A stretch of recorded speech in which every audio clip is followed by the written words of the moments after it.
ನಮಸ್ಕಾರ ಸ್ನೇಹಿತರೆ, ನಾನು ಹನುಮಂತ್ ಮಾಗಿ. ಇವತ್ತು ಬಿಗ್ ಬಾಸ್ ಮನೆಗೆ ರಕ್ಷಿತಾ ತಾಯಿ ಬಂದಿದ್ದಾರೆ, ಜೊತೆಗೆ ತಂದೆನೂ ಕೂಡ ಬಂದಿರ್ತಾರೆ ಅನಿಸುತ್ತೆ. ಬಟ್ ಪ್ರೋಮೋದಲ್ಲಿ ರಕ್ಷಿತಾ ತಾಯಿ ಬಂದಿರತಕ್ಕಂಥದ್ದು ನೋಡಿದ್ರೆ ನಿಜಕ್ಕೂ ಕಣ್ಣೀರು ಬರುತ್ತೆ. ಯಾಕೆ ಅಂತಂದರೆ ತುಂಬ ಮಿಸ್ ಮಾಡ್ಕೊಳ್ತಿರ್ತಾರೆ ಬಿಗ್ ಬಾಸ್ ಮನೆಯಲ್ಲಿ ಸ್ಪರ್ಧಿಗಳು. ಒಂದು ಫ್ಯಾಮಿಲಿ ರೌಂಡು ಅಥವಾ ಫ್ಯಾಮಿಲಿ ವೀಕ್ ಇರೋದೇ ಹಾಗೆ. ಸೊ ನಿಮ್ಗೆಲ್ರಿಗೂ ಕೂಡ ಗೊತ್ತಿರೋ ಹಾಗೆ ರಾಶಿಕಾ ಆಗಿರ್ಬೋದು, ಸುರಾಜ್ ಅವರಾಗಿರ್ಬೋದು, ಅದೇ ರೀತಿ ಧನುಷ್ ಆಗಿರ್ಬೋದು, ಅವರ ಫ್ಯಾಮಿಲಿಯವರು ಬಂದಿದ್ದರು. ಇವತ್ತು ನಿಮಗೆಲ್ರಿಗೂ ಗೊತ್ತಿರೋ ಹಾಗೆ ರಕ್ಷಿತಾ ಕುಟುಂಬದವರು ಬಂದಿದ್ದಾರೆ. ನಿಜಕ್ಕೂ ರಕ್ಷಿತಾ ತುಂಬ ಮಿಸ್ ಮಾಡ್ಕೊಳ್ತಾ ಇರ್ತಕ್ಕಂಥ ಒಂದು ಚಟುವಟಿಕೆ ಏನಾದರೂ ಇದ್ದರೆ ಅದು ಲಾಗಿಂಗ್ ಮಾಡುವಂಥದ್ದು. ಬಿಗ್ ಬಾಸ್ನವರು ಆ ಒಂದು ಅವಕಾಶವನ್ನು ಕೂಡ ಕಲ್ಪಿಸ್ತಾರೆ. ಅಂದರೆ ಕ್ಯಾಮ್ರಾ ಕೊಡ್ತಾರೆ, ಮೀನು ಕೊಡ್ತಾರೆ, ನಿನ್ನ ಲಾಗಿಂಗ್ ಸ್ಟಾರ್ಟ್ ಮಾಡು ಅಂತ ಹೇಳ್ತಾರೆ. ಬಿಗ್ ಬಾಸ್ ಮನೆಯಲ್ಲೇ ಲಾಗಿಂಗ್ ಸ್ಟಾರ್ಟ್ ಮಾಡ್ತಾರೆ. ಸೊ ಇದನ್ನೆಲ್ಲವನ್ನು ಕೂಡ ಗಮನಿಸಿದ್ರೆ ನಿಜಕ್ಕೂ ಅಯ್ಯೋ ಅಂತ ಅನಿಸ್ಬಿಡುತ್ತೆ.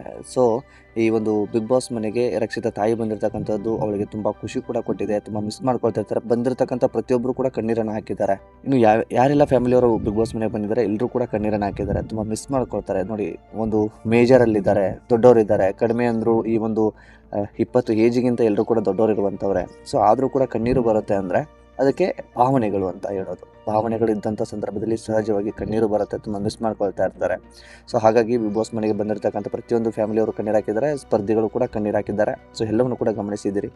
ಸೊ ಇದೊಂದು ಖುಷಿನೋ ಅಥವಾ ಇನ್ನೇನೋ ಅಂತ ಹೇಳೋದಕ್ಕೆ ಒಂದು ಪದವೇ ಇಲ್ಲದಂತ ಆಗಿಬಿಟ್ಟಿದೆ. ಸೊ ಈ ಕುರಿತಾಗಿ ನಿಮ್ಗೇನು ಅನಿಸುತ್ತೆ ಕಮೆಂಟ್ ಮಾಡಿ. ಈ ವಿಡಿಯೋನ ನಿಮ್ಮ ಫ್ರೆಂಡ್ಸ್ಗೂ ಕೂಡ ಶೇರ್ ಮಾಡಿ. ಮತ್ತು ಮುಂದಿನ ವಿಡಿಯೋದಲ್ಲಿ ಸಿಗೋಣ. ನಮಸ್ಕಾರ.